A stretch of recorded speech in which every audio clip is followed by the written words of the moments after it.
Hola, ¿qué tal? Muy buenas tardes a todos. Soy Jesús Favela, maestro en Ciencias en Biodiversidad y Conservación.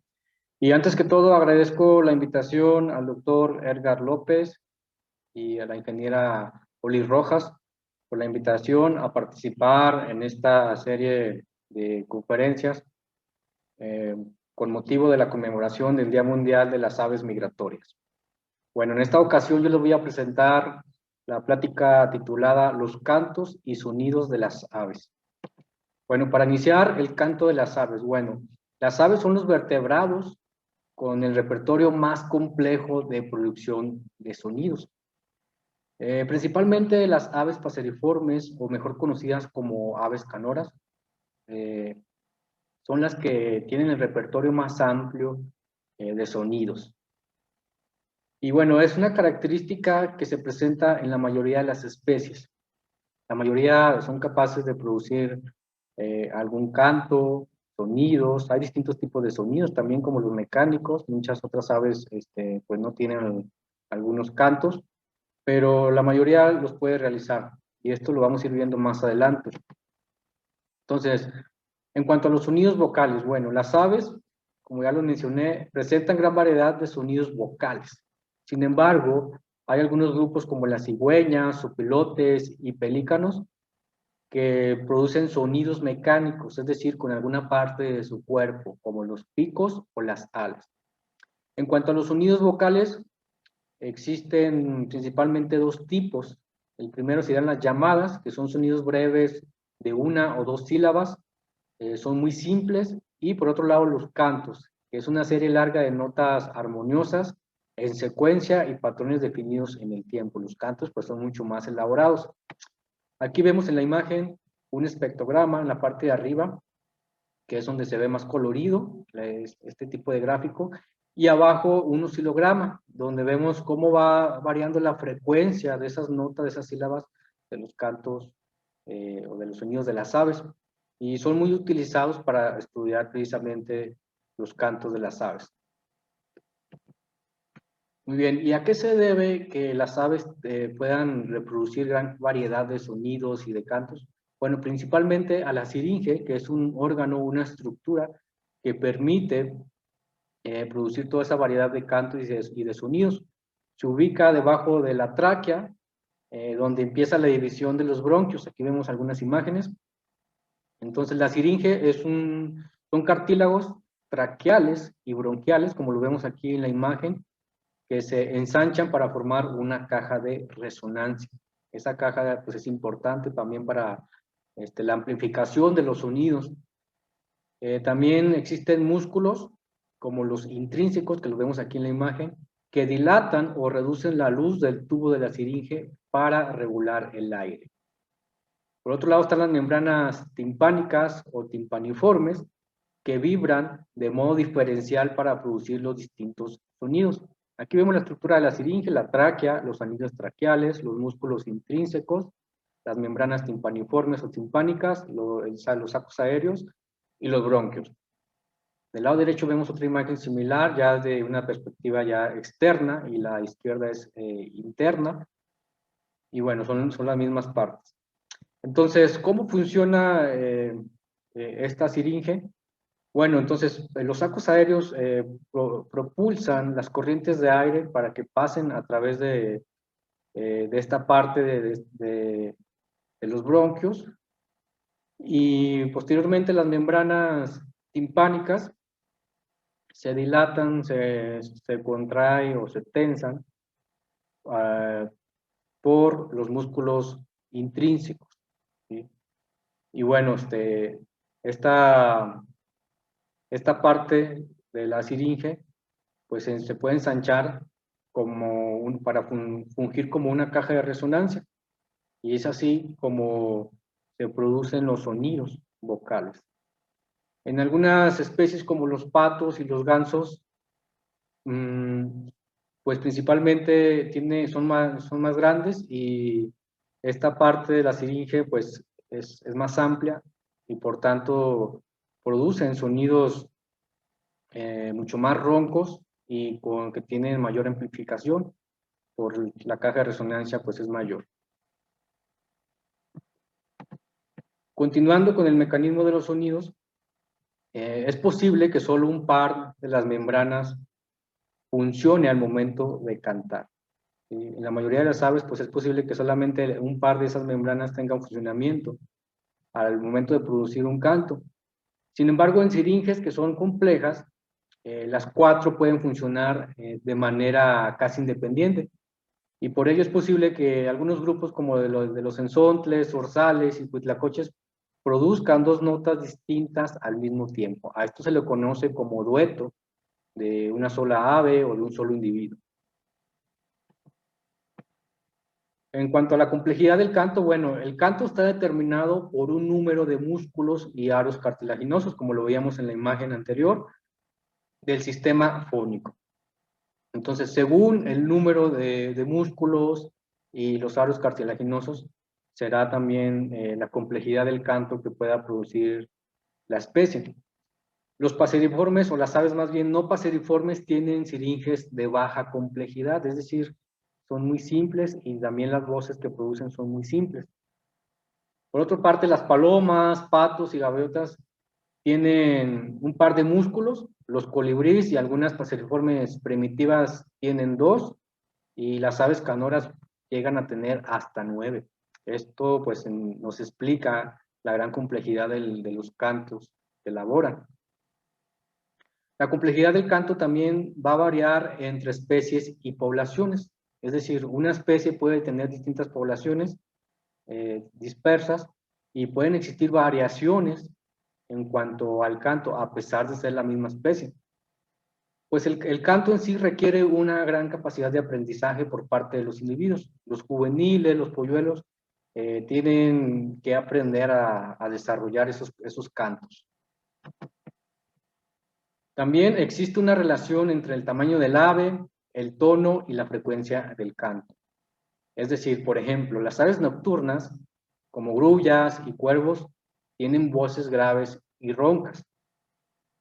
Por su parte, los gorriones y chipes tienen voces agudas. Eso se debe a la relación que existe entre el tamaño del ave y los tonos y frecuencias de los cantos. Entonces, el tamaño determina eso. Y bueno, la manera más rápida de reconocer el canto o el llamado de una especie, de un ave, pues es observarlo cuando lo está realizando. De esa manera lo podemos conocer, lo podemos aprender y a futuro que lo volvamos a escuchar ya lo vamos a poder reconocer. Una herramienta, un recurso indispensable, importante para familiarizarnos más con los sonidos y cantos, pues es la biblioteca de sonidos de Xenocanto, donde podemos consultar, escuchar y descargar pues distintos cantos y llamados de las especies que existen en México. Entonces es una herramienta importante para irnos familiarizando con los cantos de las especies de aves. Y bueno, ya pasando a la utilidad del canto, ¿qué utilidades tiene? Bueno, existen distintas utilidades para las aves y también pues para el ser humano, por ejemplo, nos puede servir para saber el sexo. En algunas especies solamente los machos cantan y vocalizan. Dentro de las especies es útil para demostrar la dominancia, defender la pareja o el territorio. Hay especies que son muy dominantes, que son muy territoriales y utilizan el canto, ¿no? Para defender su espacio y su pareja. También es estimulante para las hembras. Recordemos que las aves son de los grupos que tienen cortejos nupciales más elaborados y bueno, en temporada reproductiva son muy activas y están cantando constantemente, esto para atraer a las hembras y poder reproducirse. También es útil para identificarse ante la pareja, para informar a los polluelos que se les va a alimentar. También es distintivo de cada especie. Esto actúa como un mecanismo de aislamiento, es decir, un aislamiento reproductivo. Las especies entre sí son capaces de identificar sus cantos, aunque ante el oído del ser humano sean muy similares los cantos, entre las especies ellas sí pueden distinguir esas pequeñas variaciones y esas pequeñas diferencias de los cantos, y eso les permite pues identificar su propia especie, individuos de su población. También es útil para compartir información sobre los sitios de alimentación y sobre alerta o alarma de la presencia de depredadores, para mantener la unión del grupo y asimismo para poder transmitir y enseñar el canto a los individuos jóvenes, a los juveniles que tienen que aprender el canto. Por otro lado, también es importante los cambios estacionales o los ciclos anuales en el canto, ¿sí? El canto está relacionado pues, con los cambios de las estaciones, primavera, verano, otoño, invierno, esos ciclos anuales. Y bueno, gran parte de las aves canta solamente en la temporada reproductiva, cuando se van a parear, esto para atraer a las hembras principalmente. Y también fuera de la temporada de reproducción pueden llegar a cantar o hacer algunos llamados, pero ahí ya se les conoce como llamadas simples, ya no son tan constantes, tan frecuentes, y son cantos, por tal los cantos están relacionados con los ciclos hormonales. Sabemos que la luz induce pues la actividad hormonal, el fotoperiodo, los cambios en cuanto a la luz y las temperaturas también. Entonces todo eso está relacionado con los ciclos hormonales, con la actividad de las aves y por supuesto con el repertorio de cantos que pueden realizar. Las variaciones diarias también se pueden presentar, por ejemplo, en primavera, en las primaveras y los zorzales, los cantos son más fuertes y continuos durante la mañana y también al anochecer. Entonces es una variación durante el día, solamente cantan más durante ciertos periodos del día. Por su parte, las palomas y los alteparedes solamente cantan cuando el sol está en el cenit. Y por su parte, las aves nocturnas, pues bueno, es el ocaso el que dispara el canto. Entonces, esto nos indica que existe una importancia del ciclo del sol, de las etapas del día, en la conducta de los cantos.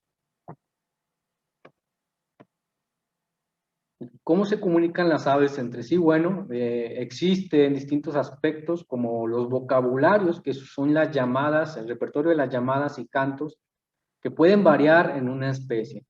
Si existen distintas poblaciones, bueno, esas poblaciones pueden tener variaciones en cuanto a los llamados y cantos, eso es un vocabulario. Y los dialectos, por otra parte, son las variaciones menores que se presentan en las poblaciones geográficas de una especie. Y son pequeñas variaciones, es como en el ser humano los acentos que se presentan entre pues, poblaciones humanas de una región y otra, en el caso de México. ¿Sí? Los del norte, cómo el acento que tienen, cómo hablan, con los del centro y los del sur. Entonces, esas variaciones también se pueden llegar a presentar, por ejemplo, en el caso de las aves, y se le conoce como dialecto. Y bueno, esas diferencias, esas pequeñas diferencias de los individuos en cuanto a su voz, pueden ser detectadas por otros individuos. Y eso les permite a los padres reconocer a sus polluelos en una colonia de anidación, por ejemplo.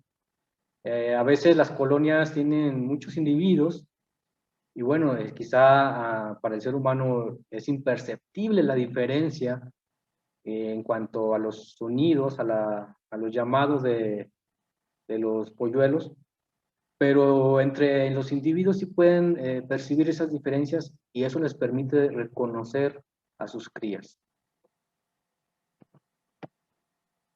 Entonces, ¿el canto es aprendido o es heredado? Una parte del canto es innato, ¿sí? Es decir, ya nacen con esa capacidad, los polluelos son capaces de producir sonidos de su especie a una temprana edad.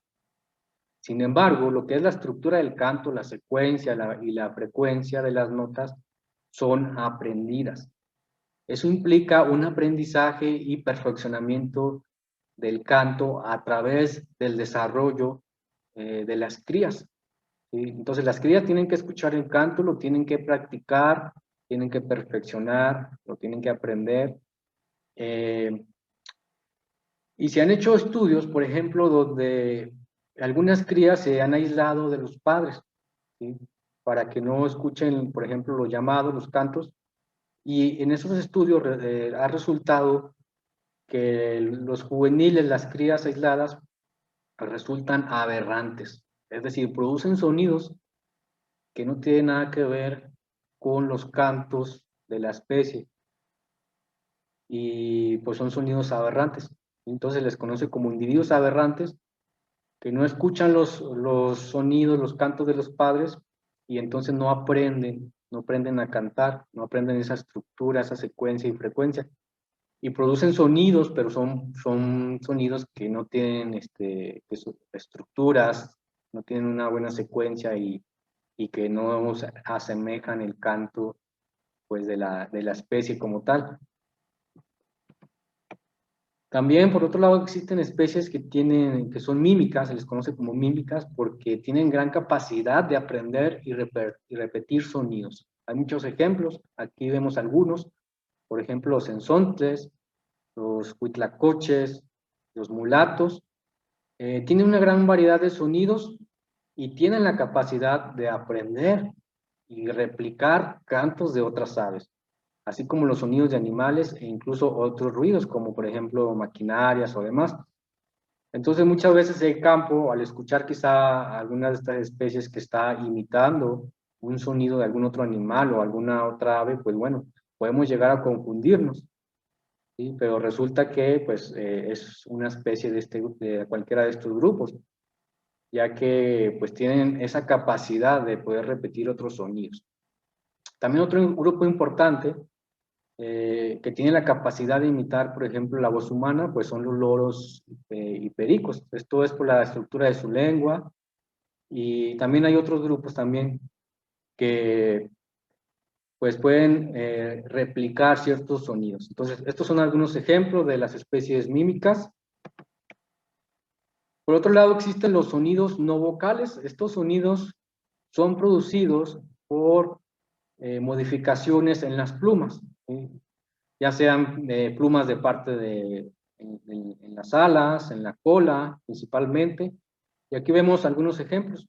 Algunos saltarines, por ejemplo, en el cortejo realizan sonidos fuertes como zumbidos que se producen principalmente por las plumas primarias de las alas y esto les ayuda, pues bueno, a atraer las parejas.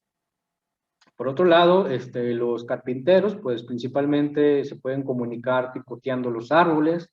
En el caso de las alondras africanas, pueden realizar fuertes aleteos y que producen fuertes ruidos eh, rítmicos y de frases establecidas, que también les permite comunicarse. Y también tenemos el grupo de las cigüeñas, que ellas principalmente se comunican por su postura y los castañueleos, que viene siendo el contacto del movimiento rápido de los picos. Y así hay algunos otros ejemplos también. Entonces, pero todos estos son sonidos no vocales. Tenemos también el estudio del canto. ¿Cómo se puede estudiar el canto? Bueno, hay una ciencia que es la bioacústica que se dedica al estudio y al análisis de los cantos, de los sonidos de las especies, principalmente, de distintos grupos biológicos. Aquí vemos algunas herramientas que se utilizan para grabar los cantos, parábolas, micrófonos, audífonos y grabadoras. Todo eso son herramientas indispensables para el estudio y la grabación de los sonidos. Aquí vemos un sonorama de los cantos, que también lo veíamos al inicio, donde se aprecia la conformación de las sílabas de un canto. Aquí vemos las sílabas, la ondulación, ¿sí? Y la conformación que tiene, por ejemplo, en este caso, el canto de una especie. Y bueno, la grabación es la más utilizada, permite conocer los cantos, es el principal método para conocer los cantos. Los sonogramas, pues son básicamente impresiones de las sílabas, los tonos y frecuencias de un canto. En cuanto a las vocalizaciones, como lo mencionábamos, existen generalmente dos grupos, que son los llamados y cantos, pero también existen algunos llamados en vuelo, llamados de alarma y llamados de contacto. Se pueden producir sonidos usando las alas, las colas u otras partes del cuerpo. Las agachadizas, por ejemplo, producen ciertos sonidos con las colas. Y bueno, también veíamos los ejemplos anteriores, donde principalmente con las alas, con los picos, también podían producir sonidos, como el caso del carpintero, también el zumbador de cola ancha, por ejemplo, entre otros.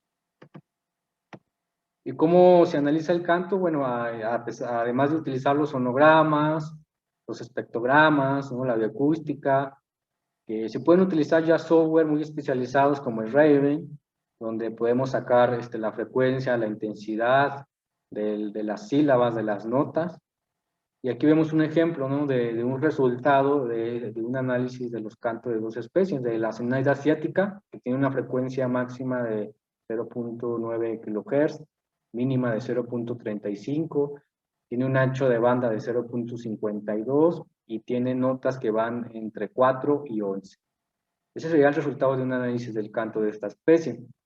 Por otro lado, la especie Cicada virgata, donde tiene notas que en forma de V invertida, notas de generalmente 6 y muy débiles, duración de canto de 3.56 segundos, duración de la segunda nota de 0.095 segundos, frecuencia máxima de segunda nota sería de 817 Hz, y la duración de la sexta nota de 0.07 segundos. Entonces, esta es la manera de cómo o más bien el resultado de un análisis de los cantos de estas dos especies, y es lo que se realiza con los sonogramas, con los espectrogramas. Otros aspectos importantes del canto, pues, o de los sonidos, son los trinos, que son frases con sílabas repetidas consecutivamente. Cuando mencionamos que se escucha algún trino, bueno, nos referimos a que son sílabas que se están repitiendo constantemente. Una nota es el elemento más pequeño de un canto. La atenuación es la disminución del nivel de una señal. Por otra parte, las sílabas, que son dos o más notas producidas como una unidad. El espectro de poder, que son representaciones gráficas de un sonido con ejes de frecuencia e intensidad. Asimismo, la reverberación, efectos de múltiples relaciones y refracciones del sonido visibles en forma de mancha en el sonograma. El repertorio, que sería una serie de señales o elementos usados por un individuo o grupo. Entonces, estos son aspectos importantes de los cantos, de los sonidos de las aves. Y algo también importante es la reproducción y grabación de sonidos, o los playback también. Actualmente, pues existen distintos avances tecnológicos como los micrófonos direccionales, omnidireccionales y sistemas automatizados de grabación. Esto pues ya nos permite obtener mejores grabaciones de las especies y hacer mejores análisis. Asimismo, las grabaciones proveen registro permanente del censo y resuelven los problemas en el campo. El reconocer los sonidos, los llamados y los cantos de las aves es una herramienta indispensable, ¿no? Para la identificación, para los censos, y nos ayuda mucho a obtener también mejores registros o poder identificar de manera más precisa a una especie. Entonces, todo esto es muy importante, y bueno, lo más importante es la práctica. La práctica hace al maestro. Entonces, lo importante es observar las aves, tratar de escuchar sus sonidos, los sonidos y cantos que emite, para poder reconocerlos a la próxima que los podamos escuchar, y de esa manera ir aprendiendo un poco más sobre los cantos y los llamados de las aves. Y bueno, las aves, como lo mencioné en un inicio, es el grupo biológico que tiene una mayor repertorio en cuanto a estos sonidos, a estos cantos. Alegran los paisajes, despiertan a los paisajes con sus cantos armoniosos, alegran la vida del hombre y la vida misma en sí. Entonces, pues bueno, esto es todo de mi parte. Espero que haya sido de su agrado esta plática. Muchas gracias por la atención, y también reitero el agradecimiento por la invitación. Y bueno, cualquier cosa, pues aquí está mi correo, aquí dejo mi correo. Ahí me pueden contactar, y muchas gracias.